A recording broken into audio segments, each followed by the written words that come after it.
Routine flight और फिर सिर्फ सेकंड्स में सब कुछ खत्म। आज महाराष्ट्र सिर्फ एक लीडर को नहीं, एक पूरे युग को खो चुका है। Deputy chief minister Ajit Pawar, एक प्राइवेट एयरक्राफ्ट और एक क्रैश जिसने पूरे देश को हिला कर रख दिया। लेकिन सवाल सिर्फ ये नहीं है कि प्लेन क्रैश हुआ, असली सवाल ये है कि प्लेन क्रैश क्यों हुआ। क्या ये सिर्फ एक एक्सीडेंट था या फिर इसके पीछे कुछ और भी है। इस वीडियो में हम मिनट बाय मिनट जानेंगे क्या हुआ, कैसे हुआ, कौन जिम्मेदार हो सकता है और इन्वेस्टिगेशन क्या कह रही है। ये सिर्फ न्यूज़ नहीं, ये एक रियलिटी चेक है एविएशन सेफ्टी का। वीडियो को स्किप मत करना क्योंकि एंड तक आते आते आपका पर्सपेक्टिव पूरी तरह बदल सकता है। अगर आप सच जानना चाहते हो तो वीडियो को एंड तक देखिए और चैनल को सब्सक्राइब करना मत भूलिए। 28 जनवरी 2026 सुबह का टाइम, मुंबई से बारामती जा रही एक चार्टर्ड फ्लाइट। इस एयरक्राफ्ट में महाराष्ट्र के डेप्यूटी सीएम अजीत पवार मौजूद थे। लैंडिंग के दौरान प्लेन रनवे से कंट्रोल खो बैठा और कुछ ही सेकंड्स में ब्लास्ट हुआ, आग लग गई और आग लग गई। रेस्क्यू टीम्स पहुंचने से पहले ही सब कुछ खत्म हो चुका था। किसी को भी जिंदा नहीं बचाया जा सका। इस फ्लाइट में टोटल 5 लोग मौजूद थे। अजीत पवार, डेप्यूटी सीएम महाराष्ट्र, उनके personal staff, security personal, pilot और को पायलट, सभी लोग एक्सपीरियंस थे। पायलट के पास हजारों फ्लाइट आवर्स का एक्सपीरियंस था। तो फिर सवाल उठता है कि एक्सपीरियंस क्रू होने के बावजूद क्रैश कैसे हुआ। चलिए रिवाइंड करते हैं। प्लेन बारामती एयरपोर्ट के पास अप्रोच करता है। पहली लैंडिंग अटेम्प्ट अनक्लियर होती है।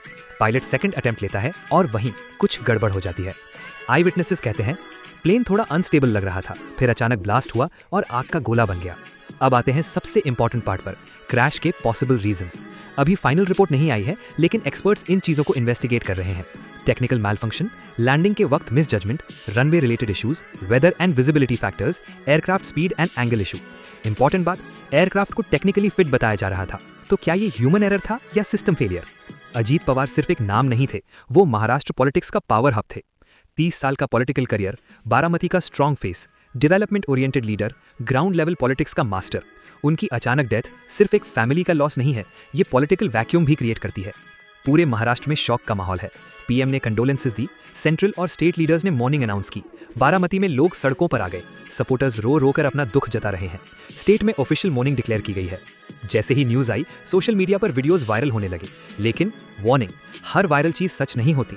बहुत सारी क्लिप्स पुरानी या मिसलीडिंग भी हो सकती है, इसलिए वेरिफिकेशन बहुत जरूरी है। तो दोस्तों, अभी फाइनल सच इन्वेस्टिगेशन के बाद ही आएगा।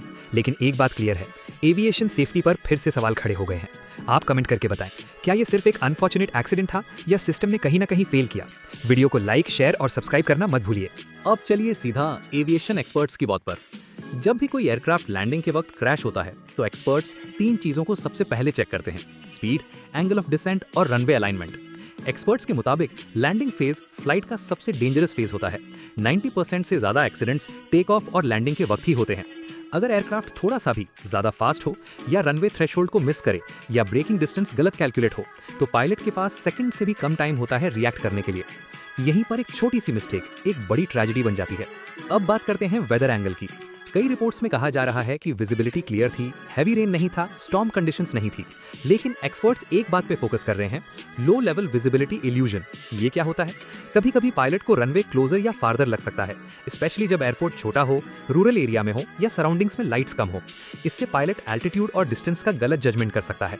अब एक बहुत इंपॉर्टेंट सवाल, क्या बारामती एयरपोर्ट इस एयरक्राफ्ट के लिए आइडियल था? बारामती एयरपोर्ट एक रिलेटिवली स्मॉल एयरपोर्ट है, कमर्शियल ट्रैफिक कम होता है, रनवे लेंथ लिमिटेड है। लियर जेट जैसे एयरक्राफ्ट के लिए परफेक्ट अलाइनमेंट, करेक्ट स्पीड और एक्यूरेट ब्रेकिंग बहुत क्रिटिकल होता है। एक्सपर्ट्स कहते हैं अगर लैंडिंग थोड़ी भी लॉन्ग हो जाए तो रनवे एंड बहुत जल्दी आ जाता है। ये भी इन्वेस्टिगेट किया जा रहा है कि रनवे के एंड सेफ्टी एरिया सफिशिएंट थे या नहीं। अब एक और शॉकिंग एंगल, क्रैश के बाद प्लेन सेकंड्स में आग का गोला बन गया। ऐसा क्यों?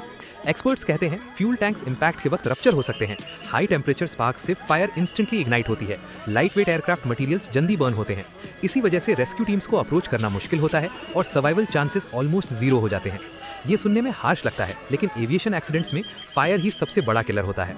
अब सबकी नजर है ब्लैक बॉक्स पर। ब्लैक बॉक्स 2 पार्ट्स का होता है, कॉकपिट वॉइस रिकॉर्डर और फ्लाइट डेटा रिकॉर्डर। इसमें रिकॉर्ड होता है पायलट्स की बातें, वार्निंग्स, स्पीड, एल्टीट्यूड और इंजन परफॉर्मेंस। जैसे ही ब्लैक बॉक्स डेटा डिकोड होगा, कई सवालों के जवाब मिल जाएंगे। क्या पायलट ने वार्निंग सुनी? क्या इंजन ने अलर्ट दिया? क्या लास्ट सेकंड में गो अराउंड ट्राई हुआ? एक्सपर्ट्स कहते हैं ब्लैक बॉक्स कभी झूठ नहीं बोलता। बहुत लोग कह रहे हैं पायलट एक्सपीरियंस था तो क्रैश कैसे हुआ। सच ये है, एक्सपीरियंस रिस्क को कम करता है लेकिन एलिमिनेट नहीं करता। हिस्ट्री में world class pilots, thousands of flight hours और बेस्ट एयरक्राफ्ट, फिर भी एक्सीडेंट्स हुए हैं। एविएशन एक ऐसी फील्ड है जहां एक छोटा वेरिएबल भी डेडली हो सकता है। इस इंसिडेंट के बाद एक और डिबेट शुरू हो चुकी है, क्या वीवीआईपीज को प्राइवेट एयरक्राफ्ट से ट्रैवल करना चाहिए? प्राइवेट चार्टर फ्लाइट्स फ्लेक्सिबल होते हैं, टाइम सेविंग होते हैं, लेकिन smaller aircraft equals higher landing risk, limited runway options और इमरजेंसी हैंडलिंग कॉम्प्लेक्स होता है। इसीलिए एक्सपर्ट्स कह रहे हैं कि पॉलिटिकल लीडरशिप के लिए एविएशन सेफ्टी नॉर्म्स को और स्ट्रिक्ट करना होगा। इंडिया में एविएशन सेफ्टी रिकॉर्ड ग्लोबली काफी इंप्रूव हुआ है, लेकिन small aircraft operations, charter flights और रीजनल एयरपोर्ट्स अभी भी हाई रिस्क कैटेगरी में आते हैं। ये एक्सीडेंट एक रिमाइंडर है कि सेफ्टी रूल्स कभी कॉम्प्रोमाइज नहीं होने चाहिए, ट्रेनिंग कंटिन्यूअस होनी चाहिए, इंफ्रास्ट्रक्चर अपग्रेड जरूरी है। इमोशंस के साथ साथ लॉजिक से भी सोचना जरूरी है। अभी तक ना कोई सैबोटाज प्रूफ है, ना कोई फाउल प्ले एविडेंस है, ना कोई ऑफिशियल ब्लेम कंफर्म हुआ है। जो चीज क्लियर है, ये एक मल्टी फैक्टर एक्सीडेंट हो सकता है जिसमें छोटी छोटी चीजें मिलकर एक बड़ी ट्रेजेडी बन गई। आने वाले दिनों में डीजीसीए की प्रिलिमिनरी रिपोर्ट आएगी, ब्लैक बॉक्स एनालिसिस कंप्लीट होगा, एयरपोर्ट ऑडिट होगा, एविएशन गाइडलाइंस रिव्यू होंगी और तब जाकर इस ट्रेजेडी का फाइनल आंसर मिलेगा। अजीत पवार का जाना सिर्फ एक पॉलिटिकल लॉस नहीं, ये एक रिमाइंडर है कि लाइफ अनप्रेडिक्टेबल है, सेफ्टी को कभी लाइटली नहीं लेना चाहिए। आज हम उन सब लोगों को याद करते हैं जो इस एक्सीडेंट में हमसे बिछड़ गए।